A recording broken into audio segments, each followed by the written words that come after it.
Hello दोस्तों, बिहार शिक्षक भर्ती वाले हो जाइए तैयार। आज लेके आ गए हैं स्टैटिक जीके जीएस प्रश्नों का कलेक्शन। चलिए स्टार्ट करेंगे पहले प्रश्न को। स्वतंत्रता पूर्व बिहार में हुए किसान आंदोलनों में से कौन सबसे पहले हुआ था, ये हमसे पूछा जा रहा है। बात किसकी हो रही है? किसान आंदोलन की। ऑप्शन ए है स्वामी सहजानंद द्वारा किसान सभा का स्थापना पूछा जा रहा है, यानी कि गठन। तो ये आपको पता होना चाहिए कि प्रांतीय किसान सभा आपको कई बार बताए हैं। तो यहाँ पर क्या है? किसान सभा का गठन किनके द्वारा है? तो स्वामी सहजानंद के द्वारा। तो ये जो हुआ था कब हुआ था? 1928 को। कब हुआ था? 1928 को।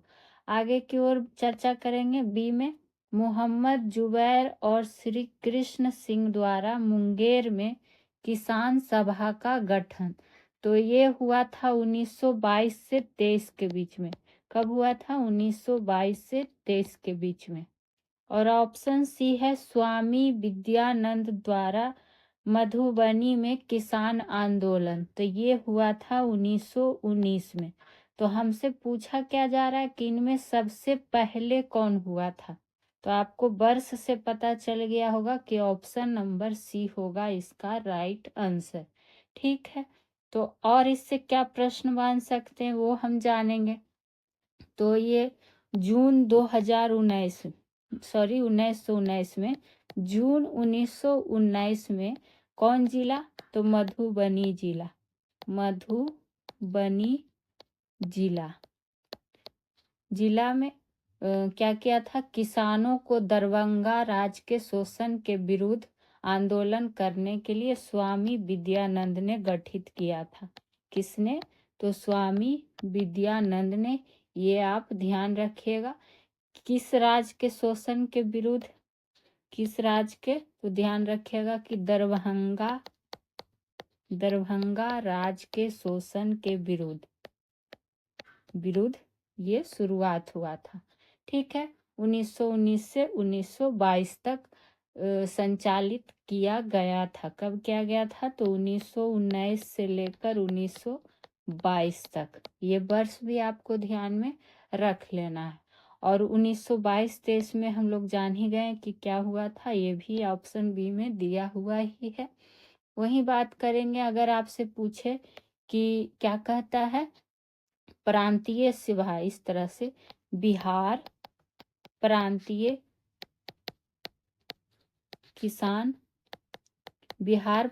किसान सभा की स्थापना कब हुई थी? तो 1929 में हुई थी। किसके द्वारा की गई थी? तो स्वामी सहजानंद के द्वारा। स्वामी सहजानंद के द्वारा। काफी बार एग्जाम में पूछा हुआ प्रश्न है। आगे की ओर बढ़ेंगे, जो कि होगा प्रश्न नंबर दूसरा। भारत अगस्त प्रस्ताव प्रस्तुत करने वाला वायसराय कौन था? तो अगस्त प्रस्ताव जो मेन पॉइंट है वो आपको अंडरलाइन पहले ही हाईलाइटेड किया जा चुका है। तो ये हो जाएगा लॉर्ड माउंटबेटन या फिर लॉर्ड बेवेल या लॉर्ड लिनलिथगो या फिर एक से अधिक या इनमें से कोई नहीं। तो ध्यान रखिएगा, इसका राइट आंसर हो जाएगा लॉर्ड लिनलिथगो, यानी कि ऑप्शन नंबर सी। तो ये पहली जानकारी हो गई। वहीं अगर इसका शासन की बात करें तो ये 1936 से लेकर 1944 तक क्या रहा था? वायसराय रहा था। ये आपको एक पॉइंट ध्यान रख लेना है। ठीक है, और अगस्त प्रस्ताव की जब बात आई है तो एक पॉइंट आप यहाँ पे नोट डाउन कर सकते हैं कि अगस्त प्रस्ताव द्वारा ब्रिटिश सरकार ने, किसने? तो ब्रिटिश सरकार ने प्रथम बार, एक एक बिंदु महत्वपूर्ण है तो सुनना भी है ध्यान से, लिखना भी है। प्रथम बार माना कि, क्या माना? कि भारत का जो संविधान है ये भारतीयों द्वारा बनाया जाएगा। भारतीयों द्वारा बनाया जाएगा। तो इस तरह का आपको स्टेटमेंट के रूप में प्रश्न पूछ दे सकता है। तो बिहार टीचर वाले ध्यान देंगे कि क्या प्रश्न बस वही अगस्त क्रांति की बात आएगा तो अगस्त क्रांति जिसको क्या नाम से जाना जाता है तो भारत छोड़ो आंदोलन, भारत छोड़ो आंदोलन। यानी क्या अगर आपसे ये पूछ दे कि भारत छोड़ो आंदोलन का और क्या नाम दिया गया था तो अगस्त क्रांति ये नाम भी दिया गया था। चलिए आगे की बात करेंगे कि अगला प्रश्न क्या है। चूंकि स्टैटिक जीके जीएस का सेशन है तो आपको सारे मिक्स मिलेंगे प्रश्न सारे विषय के। हिमालय क्षेत्र में एमसीटी मेन सेंट्रल थ्रस्ट की अवस्थिति के संबंध में कौन सही है? तो इनमें से कौन सा सही हो जाएगा देख लेते हैं। बृहद हिमालय के दक्षिण में बिल्कुल है, या फिर बृहद हिमालय के क्या है उत्तर में, तो ये गलत दिया हुआ है। आगे देखते हैं लघु हिमालय के उत्तर में, ये सही है, यानी कि ए और सी सही दिया हुआ है, तो ऑप्शन नंबर डी हो जाएगा इसका right answer. Main central thrust की अगर हम बात करें तो ये जो है बृहद हिमालय, बृहद हिमालय और किसको लघु हिमालय को क्या करता है पृथक करता है, लघु हिमालय को पृथक करता है। ये प्रश्न आपको हम पढ़ा भी चुके हैं पर स्टैटिक जीके जीएस में आपका रिवाइज होते हुए चलेगा तो इसको उतना याद हो जाएगा आपको। वही बात करें कि लघु हिमालय, लघु हिमालय, लघु हिमालय की जब बात आई है तो एक पॉइंट इसमें ये लिख लेना है कि लघु हिमालय एवं शिवालिक, क्या चीज शिवालिक के बीच की, शिवालिक के बीच की सीमा क्षेत्र को क्या कहा जाता है ये भी तो पूछ सकता है। तो इसको कहा जाता है MBF। क्या कहा जाता है MBF। MBF का मतलब हो गया मेन बाउंड्री, मेन बाउंड्री और क्या हो जाएगा फॉल्ट, तो ये भी ध्यान रखिएगा। अब आपसे एक सवाल यहाँ पर ये रहेगा कि HFF क्या होता है हिमालय क्षेत्र में, उसका अर्थ क्या होता है ये आपको कमेंट बॉक्स में बताना है, किसका HFF का। अगले नंबर प्रश्न की बात करेंगे जो कि आ गया है चौथा नंबर प्रश्न। जूट की खेती के लिए प्रमुख राज्य निम्न में से कौन है, ये हमसे पूछा जा रहा है। तो आपको कई बार हम पढ़ाएं कि उसमें पश्चिम बंगाल, बिहार और क्या हो जाएगा असम, तो ऑप्शन के अकॉर्डिंग यही हो जाएगा ऑप्शन नंबर ए।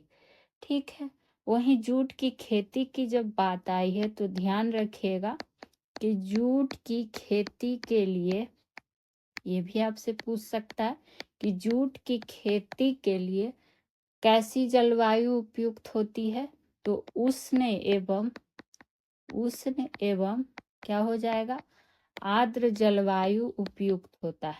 आर्द्र जलवायु क्या होता है उपयुक्त होता है, तो नोट डाउन जरूर किया करेंगे। ठीक है, वही बात करें और क्या जानकारी जान सकते हैं जूट से संबंधित, तो ये राज्य आपको ध्यान रखना है, पूछा जाता है प्रश्न बराबर।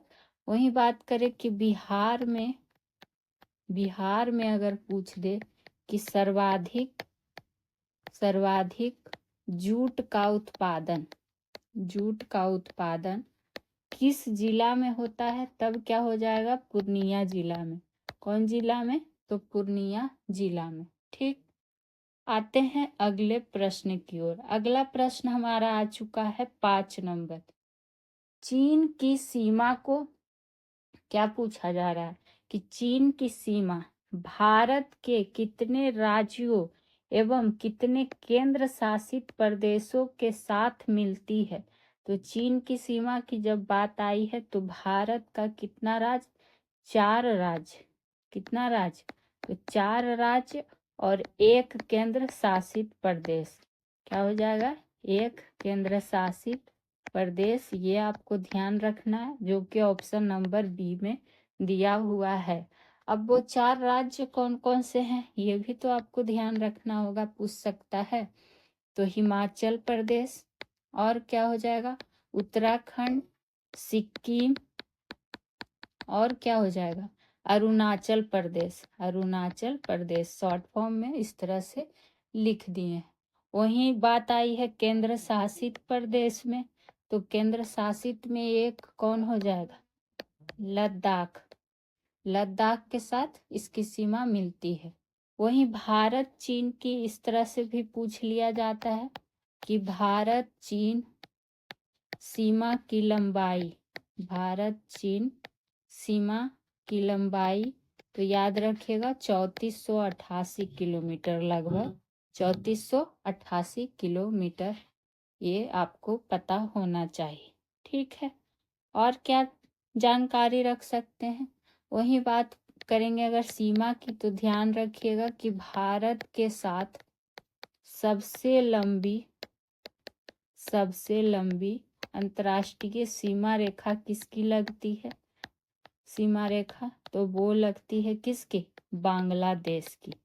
बांग्लादेश का कितना, तो 4096 किलोमीटर। ये डाटा भी आपको साथ ही साथ ध्यान रखना है, और इम्पोर्टेंट प्रश्नों में से ये एक था। अगले प्रश्न की ओर आते हैं, जो कि आ चुका है 6ठा नंबर प्रश्न। 9 जनवरी 2025 को प्रवासी भारतीय दिवस कहाँ मनाया गया। देख ही रहे, सारे विषय के प्रश्न आपको शामिल किए गए हैं। तो ये हो जाएगा 9 जनवरी को, आपको पता है कि प्रवासी भारतीय दिवस ही मनाया जाता है, और ये 2025 वाला मनाया गया उड़ीसा का भुवनेश्वर में। तो ऑप्शन नंबर ए होगा इसका राइट आंसर। 8 से लेकर 10 जनवरी 2025 तक। ठीक है, और ये भी पूछ सकता है कि ये कैमा था सम्मेलन, तो ध्यान रखिएगा 18वां, कैमा हो जाएगा 18वां। इसको अच्छे से लिख लीजिएगा, 8 से 10 जनवरी तक हुआ था, और ये 18वां क्या था, 18वां प्रवासी भारतीय दिवस सम्मेलन था। ठीक है, वही बात करें और क्या जानकारी जान सकते हैं इसमें, तो इसमें और क्या अगर बात करें, तो इसमें मुख्य अतिथि आपसे पूछ सकता है कि 18वें प्रवासी भारतीय दिवस के मुख्य अतिथि के रूप में कौन थे। तो मुख्य अतिथि में थे त्रिनाद, नाम ध्यान रखिएगा, त्रिनाद, और कौन, टोबैगो जो कि गणराज्य के राष्ट्रपति क्रिस्टिन कार्ला कंगालू रहे हैं। तो आप बस इसमें ये क्या करिएगा, ध्यान रख लीजिएगा। वही प्रवासी दिवस 2025 का थीम पूछेगा, तो थीम काफी बार पूछा भी जाता है, तो थीम में आपको ध्यान रख लेना है विकसित भारत के लिए प्रवासी भारतीयों का योगदान, प्रवासी भारतीयों का योगदान, ये था इसका क्या थीम। चलिए आ जाएंगे अगले प्रश्न पर, जो कि होगा 7वां नंबर प्रश्न। स्टैटिक जीके जीएस है, पूरा जरूर देखिएगा, सारे विषय के प्रश्न शामिल हैं। भारत की पहली महिला राष्ट्रीय रेसिंग चैंपियन कौन बनी। पहला जब भी रहे वो किसी न एग्जाम के लिए इम्पोर्टेंट बनता ही है। तो ये जो रही चैंपियन डायना पुंडोले, कहाँ है डायना पुंडोले, ऑप्शन नंबर बी में। ठीक है, वही बात करें कि ये जो है डायना पंडोले जी पुणे की शिक्षिका, बताइए शिक्षिका के साथ साथ क्या बन चुकी हैं, महिला राष्ट्रीय रेसिंग चैंपियंस। तो पुणे की शिक्षिका। ठीक है, ये आपको क्या करना है, ध्यान में रख लेना है। कार रेसिंग, इस किस रेसिंग में, तो कार रेसिंग चैंपियनशिप में ये श्रेणी में रही है। ठीक है, तो बस आपको ये करेंट अफेयर का क्वेश्चन था, इसमें नाम और ये ध्यान रख लीजिएगा, काम चल जाएगा। आगे की ओर बात करेंगे, जो कि होगा 8वां नंबर, और उससे पहले आप लोग से रिक्वेस्ट रहेगा कि चैनल सॉल्यूशन बाय पीजे को सब्सक्राइब कर लीजिएगा। इतनी डिटेल्स में आपको पढ़ाई जा रही है, वो भी बिल्कुल मेहनत के साथ, ईमानदारी के साथ। तो आप लोग ज़्यादा से ज़्यादा क्लास को शेयर कीजिए, वीडियो को लाइक कीजिए। और सारे विषय आपको एनसीईआरटी बेस्ड ही कराए जा रहे हैं, चाहे आपको कोई भी विषय हो, हर विषय जीके जीएस का कवर किया जा रहा है। और महा मैराथन क्लासेस में भी आपको डिटेल्स के साथ कराया जा रहा है। आपको देखिएगा प्लेलिस्ट एक बार चेक करके, सारे का प्लेलिस्ट बना हुआ है मैराथन का। History, science, modern history, biology, फिर क्या कहता है ज्योग्राफी, पॉलिटी, सारे का मैराथन कराया जा रहा है। तो बिहार शिक्षक भर्ती वाले जरूर पूरा वीडियो देखिएगा। और एक कमेंट की आपसे आशा रहेगी कि आप लोग कुछ प्रतिक्रिया देते ही नहीं है, तो दिया कीजिए। आप ही लोग के लिए इतना मेहनत किया जाता है। और ये रहा चैनल से संबंधित जानकारी। बढ़ेंगे अगले प्रश्न की ओर, जो कि आ चुका है 8वां नंबर प्रश्न। वैश्विक पवन दिवस के अवसर पर जारी पवन ऊर्जा स्थापित क्षमता के दृष्टिकोण से राज्यों का आरोही क्रम पूछा जा रहा है। तो आरोही क्रम में देख लेते हैं कौन सा ऑप्शन सही है। गुजरात, कर्नाटक, तमिलनाडु। ऑप्शन नंबर ये ही सही हो जाएगा। ठीक है, तो आपको ये बात को ध्यान में रख लेना है। वहीं जब बात आई है पवन ऊर्जा का, तो एक पॉइंट यहाँ पर ये ऐड ऑन कर लीजिएगा कि मई 2024, क्या मई 2024 तक 46.4 गीगावाट की संचयी स्थापित पवन ऊर्जा क्षमता के साथ, किसके साथ, क्षमता के साथ, बहुत ही इंपॉर्टेंट लाइन लिखने जा रहे हैं, भारत जो है क्या बन चुका है, इसमें ध्यान रखिएगा। भारत दुनिया में चौथा सबसे बड़ा देश बन गया है। चौथा सबसे बड़ा देश बन गया है, ये आप ध्यान रखेंगे। वहीं पवन उत्पादन क्षमता में, ये तो आरोही क्रम में हम राज्य को देख ही चुके हैं। अगर देश में कहे तो ध्यान रखिएगा, चीन, अमेरिका और क्या हो जाएगा, जर्मनी, ये हो जाएगा तीनों। और चौथा पर आ चुका है भारत। तो इसलिए ऐसे प्रश्न पूछे जा सकते हैं। आगे की ओर बढ़ेंगे, जो कि है हमारा 9वां नंबर प्रश्न। 9वां नंबर प्रश्न आ चुका है, अटल सुरंग रोहतांग सुरंग किसको जोड़ता है। तो ये जोड़ता है किसको, सोनमार्ग द्रास को, या फिर जम्मू श्रीनगर को, या ले जम्मू को, या एक से अधिक, या इनमें से कोई नहीं।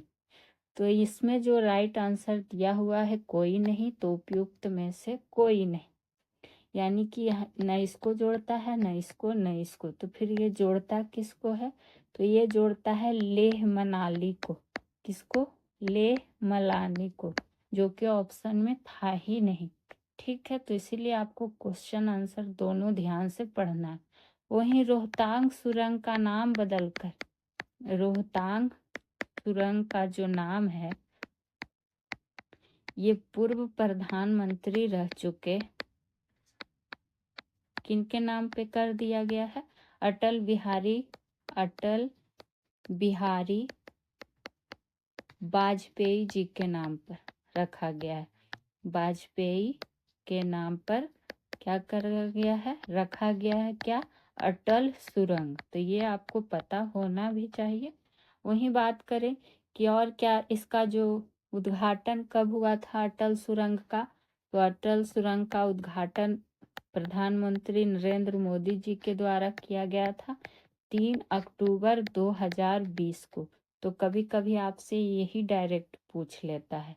ठीक है, और अटल सुरंग है जो हिमाचल में रोहतांग दर्रा में स्थित है। तो यहाँ पर आप लिख सकते हैं कि ये जो कौन, अटल सुरंग की जब बात आई है, तो इस तरह से लिख लीजिए कि हिमाचल में, कहाँ, अच्छे से लिख देते हैं ताकि आपको कोई कंफ्यूजन क्रिएट ना हो, कि हिमाचल में क्या है, रोहतांग दर्रा में स्थित है। रोहतांग दर्रा में क्या है, स्थित है। आप लोग सुन के भी नोट डाउन कर लिया कीजिए, जहाँ पे थोड़ा सा जगह कम है तो आप लोग सुन के मैनेज कर सकते हैं। आएंगे अगले प्रश्न की ओर, जो कि है 10वां नंबर प्रश्न। आ गया है साइंस का प्रश्न। देखिए, सारे विषय का प्रश्न शामिल किया गया है। बार बार बोल रहे हैं, सेशन काफी इम्पोर्टेंट होता है, वीडियो पूरा जरूर देखना है। क्रेफिश के रूप में, क्रेफिश के रक्त का रंग कैसा होता है? तो क्रेफिश का जो रक्त का रंग होता है, हरा होता है, नहीं श्वेत होता है, नहीं लाल होता है, नहीं, तो इनमें से कोई नहीं हो जाएगा। देखिए, नन ऑफ दीज भी आंसर बहुत का निकल रहा है। तो फिर इसका रंग होता कैसा है? तो नीला होता है। ध्यान रखिएगा कैसा होता है, तो नीला, इसलिए आपको नीला से ही लिख दिया गया। वही बात करें, ये किसके कारण नीला होता है, इसका कारण क्या है, ये भी तो आपसे पूछ सकता है। तो कारण है इसका कि यह जो रंग है, यह रंग यानी कि नीला रंग कॉपर आधारित वर्णक हीमोसाइनिन के कारण, किसके कारण, हीमोसाइनिन के कारण होता है। तो ये कारण भी आपको ध्यान रखना चाहिए, पूछ सकता है। ठीक है, वहीं अगर बात करें, आपसे पूछ दे, किसका रंग पूछ दे, टिड्डा, टिड्डा नाम सुने हैं, साइंस का टर्म है। टिड्डा का रक्त का रंग कैसा होता है, तब हरा होता है।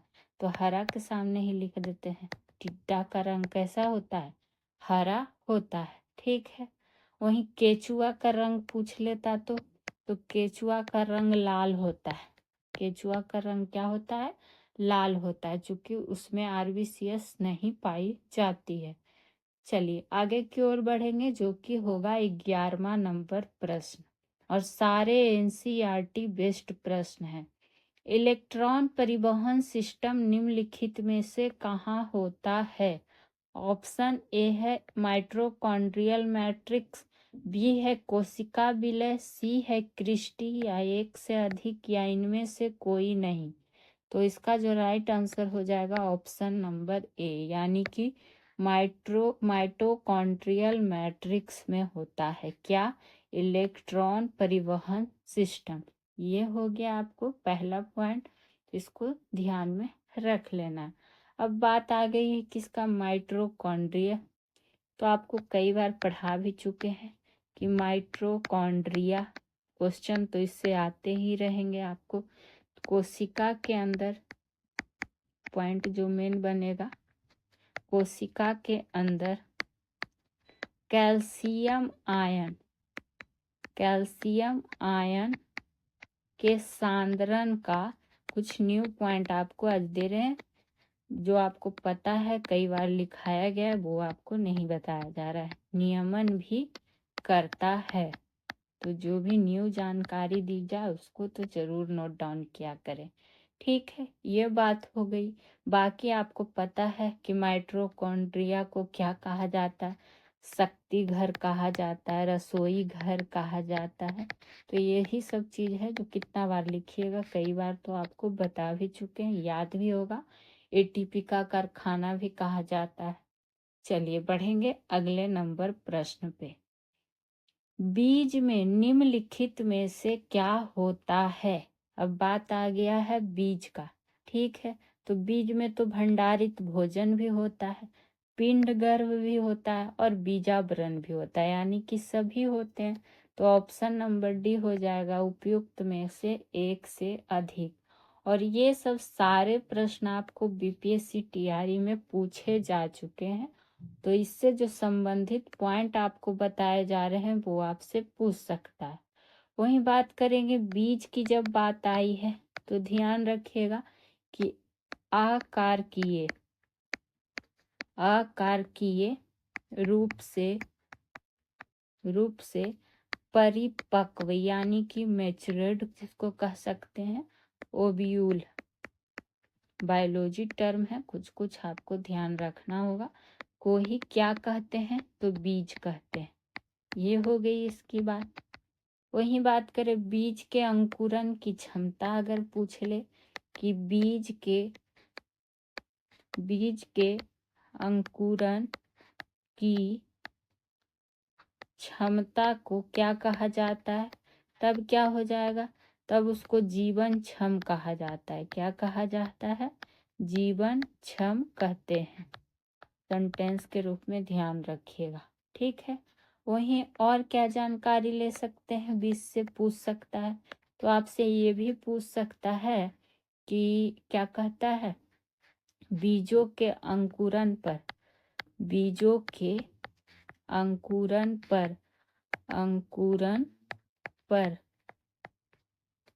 क्या निकलता है, कौन बाहर निकलता है, तो रेडिकल, और कौन बाहर निकलता है, प्लूम्यूल नाम नोट डाउन जरूर करिएगा। और रेडिकल को कोलियोराइजा भी कहा जाता है। क्या कहा जाता है, कोलियोराइजा भी कहा जाता है। वहीं प्लूम्यूल को और क्या कहा जाता है, तो कोलियोयोप्टल भी कहा जाता है। तो ये सब इम्पोर्टेंट टर्म है, नोट डाउन जरूर करिएगा। आगे की ओर बढ़ेंगे, जो कि होने वाला है हमारा आज के सेशन का 13वां नंबर प्रश्न। मेजर हडसन ने निम्न में से किस स्थान पर 1857 के विद्रोह को कुचलने का काम किया था। तो देख लेते हैं किसकी बात आई है, मेजर हडसन का। तो ये ऑप्शन ए है दिल्ली, बी है जगदीशपुर, सी है झांसी, डी है इनमें से एक से अधिक या कोई नहीं। तो मेजर हडसन ने दिल्ली, तो ऑप्शन नंबर ए हो जाएगा इसका राइट आंसर। वही बात करें कि मेजर हडसन के द्वारा ही, इस तरह से लिख सकते हैं कि मेजर हडसन द्वारा क्या हुआ था, मुगल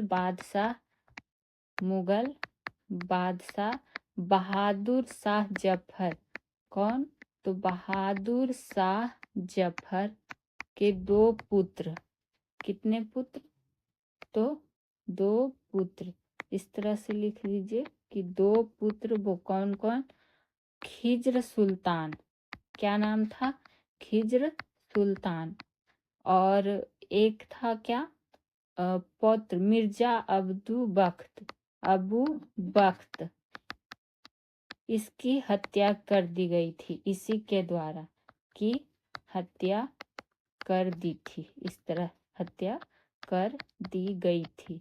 तो ये भी पूछ सकता है, इसको आप ध्यान रख सकते हैं। वहीं आपको पता ही होगा कि बहादुर शाह जफर जो था, जहाँ पर पॉइंट आया है, तो बहादुर शाह जफर जो क्या था, अंतिम मुगल बादशाह था। क्या था, अंतिम मुगल बादशाह था। तो ये पॉइंट भी आप क्या करेंगे, नोट डाउन कर लेंगे। और आपसे ये भी पूछ सकता है कि बहादुर शाह जफर का मकबरा कहाँ है, मकबरा, तो ये है रंगून में, कहाँ, तो रंगून में। चलिए आगे की ओर बढ़ेंगे 14 नंबर प्रश्न पे। इंडियन सिविल सर्विस एग्जाम को उत्तीर्ण करने वाले प्रथम भारतीय कौन था। कई बार प्रतियोगी परीक्षा में पूछा हुआ प्रश्न, बार बार बोलते हैं प्रथम, उसमें भी क्या भारतीय। तो ये कौन थे, ये थे Satyendra Nath Thakur, option number A. Confusion create करने के लिए देखिए देवेंद्र नाथ ठाकुर भी दिया हुआ है, रविंद्रनाथ ठाकुर भी दिया हुआ है, लेकिन ध्यान रखना है सत्येंद्र नाथ ठाकुर, ठीक है। वही इन्होंने इंडियन सिविल सर्विस एग्जाम यानी कि ICS परीक्षा को कब उत्तीर्ण कर लिया था, तो जून 1863 में ही कर लिया था, ठीक है। तो ये आपको बस ध्यान रखना है। हालांकि इनको 1874 में इस पद से क्या कर दिया, इसमें हाँ सत्येंद्र नाथ टैगोर की बात हो रही है, सुरेंद्र नाथ, ठीक है कोई दिक्कत नहीं। आपको बस ये ध्यान रख लेना है कि 1863 में क्या कर लिया था, इन्होंने उत्तीर्ण कर लिया था, ठीक है। और क्या जानकारी, ये जो थे इनके बड़े भाई थे, किनके, तो रविंद्रनाथ ठाकुर के क्या थे, बड़े भाई थे। तो ये आपको पता होना चाहिए, ठीक है। और जो बात आती है देवेंद्रनाथ ठाकुर की, तो ये क्या थे, दोनों के पिता थे, सत्येंद्रनाथ ठाकुर और रविंद्रनाथ ठाकुर के, ठीक है। वहीं अगर आपसे ये पूछे कि आईसीएस परीक्षा का प्रावधान चार्टर एक्ट किसमें किया गया है, तो चार्टर एक्ट 1853 में किया गया था। किसमें किया गया था, 1853 में किया गया था, ठीक है। चलिए आगे की ओर बढ़ेंगे। और हाँ, एक पॉइंट आप यहाँ पर ये ऐड ऑन कर लीजिए कि प्रथम आईसीएस परीक्षा जो हुई थी, प्रथम आईसीएस परीक्षा कब हुई थी, तो 1855 में। कहाँ हुई थी, तो लंदन में। तो देखिए ये पहले ही आईसीएस परीक्षा पास कर चुके थे।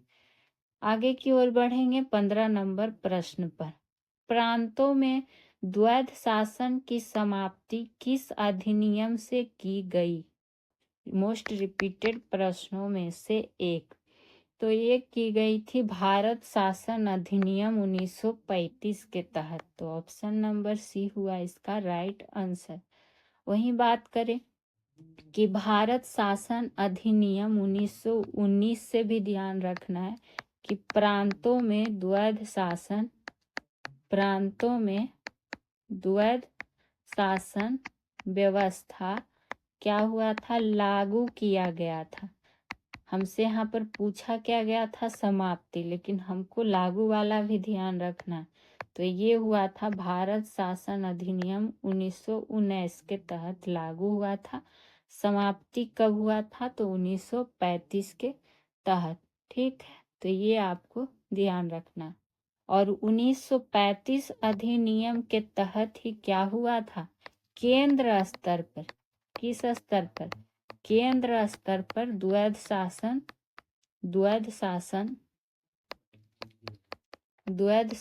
व्यवस्था शुरू हुआ था। तो वो प्रांत में था और ये केंद्र में है, आपको दोनों ध्यान में रख लेना है। चलिए आगे की ओर बढ़ेंगे, जो कि होगा 16 नंबर प्रश्न। सुभाष चंद्र बोस ने कब भारतीय राष्ट्रीय कांग्रेस के अध्यक्ष पद से इस्तीफा दे दिया था, तो ये कब इन्होंने इस्तीफा दे दिया था, देखिए 1939 में दिया था, ये पता होता है, लेकिन एग्जैक्ट डेट क्या था ये सभी को जानकारी नहीं होती है। तो ध्यान रखिएगा 29 अप्रैल 1939 ईस्वी को इन्होंने इस पद से इस्तीफा दे दिया था, ठीक है। और एक चीज और ध्यान रखिएगा कि 1938 और 1939 के कांग्रेस अधिवेशन की अध्यक्षता किसने की थी, ये भी पूछ लिया जाता। तो ये भी क्या था, सुभाष चंद्र बोस जी ने, ठीक है। 1939 का कहाँ हुआ था, तो त्रिपुरा में। और 1938 वाला कहाँ हुआ था, तो हरिपुरा में। तो दोनों आपको याद होना चाहिए, हरिपुरा त्रिपुरा, ठीक है। 1900 पूछ लिया जाता है। चलिए आगे की ओर बढ़ेंगे कि अगला प्रश्न क्या पूछा जा रहा है, जो कि होगा 17 नंबर। बिहार विधानमंडल के सामने 1942 में पुलिस गोली कांड जिसमें 7 छात्र शहीद हुए, किस तिथि को ये घटना हुई थी, ये पूछा जा रहा है, ठीक है। तो ये घटना जो हुई थी 11 अगस्त 1942 को। तो ऑप्शन नंबर ए हो जाएगा इसका राइट आंसर।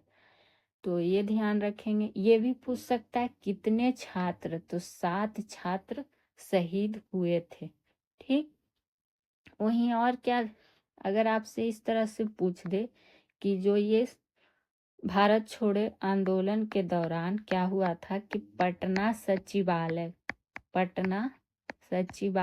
पर तिरंगा फहराने के दौरान नाम आपको नहीं ध्यान रखना है, बस ये ध्यान रखिएगा कि 7 की संख्या थी, क्या डेट था, ये आपसे ध्यान पूछ लिया जाता है हमेशा। और क्या कहता है, सचिवालय गोलीकांड के विरोध में 12 अगस्त 1942 को पटना बंद भी किया गया था, आह्वान हुआ था। तो आपको ये ध्यान रख लेना है। आपको अब यहाँ पर एक प्रश्न ये बताना है कि भारत छोड़ो आंदोलन, जो चीज़ आपको डिटेल के साथ कई बार पढ़ाया जा चुका है वही आपसे, कि एग्जैक्ट तिथि क्या थी, ये कमेंट बॉक्स में आंसर देना है। चलिए आगे की ओर बढ़ेंगे। अगला प्रश्न आ चुका है, 1 डिग्री अक्षांशीय दूरी किलोमीटर में लगभग कितनी होती है? तो 111, 121 या फिर 150। तो ये होती है कितनी, 111 किलोमीटर, 111 किलोमीटर। वही बात करें और क्या आपको पूछ सकता है, आपको ये भी ध्यान होना चाहिए कि अक्षांश से जलवायु और क्या होता है, जलवायु और ऊंचाई निर्धारित किया जाता है। क्या किया जाता है, ऊंचाई निर्धारित किया जाता है। ठीक है, ये एक पॉइंट ऐड ऑन कर लीजिएगा। और क्या पूछ सकता है, आपको ये ध्यान रखना है कि देशांतर से समय का निर्धारण किया जा सकता है। किसका, देशांतर से समय का निर्धारण किया जा सकता है, निर्धारण किया जा सकता है। ठीक है, और क्या ध्यान रख सकते हैं, जब देशांतर की बात आई है तो पूछ लिया जाता है कि दो देशांतर के मध्य की दूरी, दो देशांतर के मध्य की दूरी कितने मिनट होती है? तो वो होती है 4 मिनट। कितने मिनट, 4 मिनट। एक प्रश्न और पूछ लिया जाता है कि विश्व को कितने टाइम जोन में बांटा गया है? तो ध्यान रखिएगा 24 टाइम जोन में क्या हुआ है, बांटा गया है। एक एक प्रश्न इम्पोर्टेंट है, बार बार बोल रहे हैं। चलिए बढ़ेंगे अगले प्रश्न की ओर। और फिर से आप लोग को कहना चाहेंगे कि हर विषय का आपको डेली बिहार शिक्षक भर्ती के लिए फुल डिटेल्स के साथ सॉल्यूशन कराया जा रहा है, ऑल सब्जेक्ट बारी बारी से। तो सॉल्यूशन बाय पीजे को सब्सक्राइब कर लीजिएगा। वीडियो अच्छी आपको लगेगी, पसंद आएगी सब तो लाइक कर दीजिएगा, ज़्यादा से ज़्यादा लोगों तक पहुंचा दीजिए। और कहना चाहेंगे कि सारे एनसीईआरटी बेस्ड क्वेश्चन ही आपको दिए जा रहे हैं। तो और ये आपको यहाँ महा मैराथन क्लासेस भी मिलती रहेंगी फुल डिटेल्स के साथ। तो प्ले लिस्ट एक बार आप लोग जाके चेक जरूर करें, एक कमेंट भी करें कि क्वेश्चन का लेवल आपको कैसा लगता है, वीडियो कैसी लगती है। बाकी पीडीएफ के लिए आप लोग टेलीग्राम ग्रुप से भी जुड़ सकते हैं। तो ये आप लोग का सपोर्ट चाहिए। बाकी आप लोग को पढ़ाई बेहतर से बेहतर दी जाएगी, उसकी चिंता मत कीजिए। आ जाएंगे 19 नंबर प्रश्न पे। दक्षिण अफ्रीका में गांधी जी द्वारा निम्न में से सबसे पहले कौन स्थापित किया गया था? तो देख लेते हैं, यानी कि पूछ रहा है किसका पहले स्थापना हुआ था। तो ऑप्शन ए है नटाल कांग्रेस, बी है फिनिक्स फॉर्म, सी है टॉलस्टॉप फॉर्म, या एक से अधिक, या इनमें से कोई नहीं। तो सारे गांधी जी के द्वारा ही किया गया था, लेकिन नटाल कांग्रेस इसमें क्या हो जाएगा, पहले आ जाएगा। क्योंकि इसका जो गठन हुआ था 1894 में ही हुआ था। किस लिए हुआ था? तो नस्लीय भेदभाव, नस्लीय भेदभाव का विरोध करने, विरोध में, और क्या कह सकते हैं, इसे समाप्त करने के लिए किया गया था। वहीं जो ये ऑप्शन बी है फिनिक्स फॉर्म, तो फिनिक्स फॉर्म का दक्षिण अफ्रीका के कहाँ, डरबन में स्थापना किया गया था। कब? तो 1904 में गांधी जी के द्वारा ही। वहीं बात करेंगे अगर टॉल स्टॉक फॉर्म का, जो कि ऑप्शन नंबर सी दिया हुआ है, तो इसका जो हुआ था स्थापना 1910 में दक्षिण अफ्रीका के जोहान्सबर्ग में। कहाँ? तो जोहान्सबर्ग में, ये आप ध्यान रखिएगा। तो तीनों तो बताए हैं कि दक्षिण अफ्रीका में ही किया गया था कहीं न कहीं, लेकिन यहाँ हमसे सबसे पहले पूछा जा रहा था।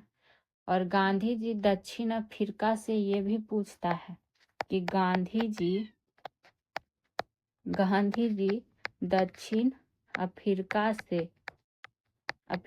से कब आए थे, भारत वापस कब आए थे, ये डेट ध्यान रखिएगा।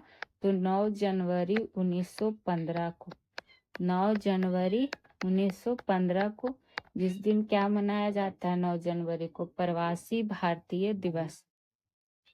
आ जाएंगे अगले प्रश्न पे, जो कि है 20वां नंबर प्रश्न। प्री कैम्ब्रियन युगीन चट्टानों की उपस्थिति बिहार के किस भाग में है? तो ऑप्शन ए हो जाएगा इसका राइट आंसर, सुदूर दक्षिण भाग में। क्या हो जाएगा? बिहार के सुदूर दक्षिण भाग में। ठीक है। प्री कैम्ब्रियन युगीन में क्या हो जाएगा? जैसे धारबाड़ चट्टान। और कौन चट्टान? विंध्यन चट्टान। तो इस तरह से भी पूछ सकता है आपसे कि धारबाड़ चट्टान और विंध्यन चट्टान की उपस्थिति बिहार के किस भाग में है? तो बिहार के सुदूर दक्षिण भाग में ही हो जाएगी। वहीं अगर आपसे पूछ देता कि क्या कहता है बिहार के उत्तर पश्चिमी भाग में, बिहार के उत्तर पश्चिमी भाग में, तो इसको ध्यान रखिएगा, टर्शियरी समूह का चट्टान, टर्शियरी समूह का चट्टान पाया जाता है। तो ध्यान, मिलान करने के रूप में भी आपसे पूछ सकता है। वहीं बिहार में गंगा के मैदानी भाग में, गंगा के मैदानी भाग में अगर बात कर रहे हैं, तो बिहार के गंगा के मैदानी भाग में कौन सा हो जाएगा? क्वाटरनरी चट्टान का समूह, क्वाटरनरी समूह या क्वाटरनरी चट्टान का समूह इसके अंतर्गत आ जाएगा। ठीक है। तो एक एक पॉइंट आपके लिए इम्पोर्टेंट है, बार बार बोलते हैं, नोट डाउन जरूर किया कीजिए। आगे की ओर बढ़ेंगे, जो कि है आज के सेशन का लास्ट प्रश्न। संयुक्त राज्य अमेरिका का निम्न में से कौन नगर ऑटोमोबाइल उद्योग के लिए विश्व प्रसिद्ध नगर है? ठीक है। तो ये है लॉस एंजलस, पिट्सबर्ग या डेट्रॉइट। तो इसका जो राइट आंसर हो जाएगा, कौन हो जाएगा? Detroit, option number C. तो इसमें आपको ध्यान रखना है किसके लिए? ऑटोमोबाइल उद्योग के लिए। वहीं बात करें कि जो लॉस एंजलस है अमेरिका का ये नगर, ये फिल्म उद्योग, किसके लिए? फिल्म उद्योग के लिए, तेल शोधन के लिए, तेल शोधन के लिए, और क्या कहता है, हवाई जहाज निर्माण उद्योग के लिए प्रसिद्ध है। अमेरिका का क्या उद्योग के लिए प्रसिद्ध है? अमेरिका का लॉस एंजलस। तो इसमें ये भी आप ध्यान रख सकते हैं। वहीं संयुक्त राज्य अमेरिका का पिट्सबर्ग नगर जो है, ये किसके लिए? तो ये लौह इस्पात के लिए, लौह इस्पात उद्योग के लिए विश्व प्रसिद्ध है। ये आपको पता होना चाहिए। वहीं अगर भारत में बात कर ले तो ध्यान रखिएगा कि जमशेदपुर को, किसको? जमशेदपुर को क्या कहा जाता है? तो भारत का पिट्सबर्ग कहा जाता है, पिट्सबर्ग कहा जाता है। तो एक एक पॉइंट आपको ध्यान रखना है। वहीं बात करें और क्या जानकारी आपको होना चाहिए, एक ध्यान रख सकते हैं क्या? बेलीगटन शहर, कौन शहर? बेलीगटन शहर, ये जो है डेयरी उद्योग के लिए प्रसिद्ध है। किसके लिए? तो डेयरी उद्योग के लिए। तो आज के स्टैटिक जीके जीएस का सेशन होता है समाप्त। फिर मिलेंगे एक नए विषय में, नई क्वेश्चन के साथ, नई एनर्जी के साथ। तब तक के लिए आप लोग खुश रहें, स्वस्थ रहें। वीडियो अच्छी लगे तो लाइक कर देंगे, शेयर कर देंगे, एक कमेंट जरूर करेंगे, और सॉल्यूशन बाय पीजे को सब्सक्राइब करना तो बिल्कुल भी ना भूलें। चलिए मिलते हैं नेक्स्ट वीडियो में। Thank you.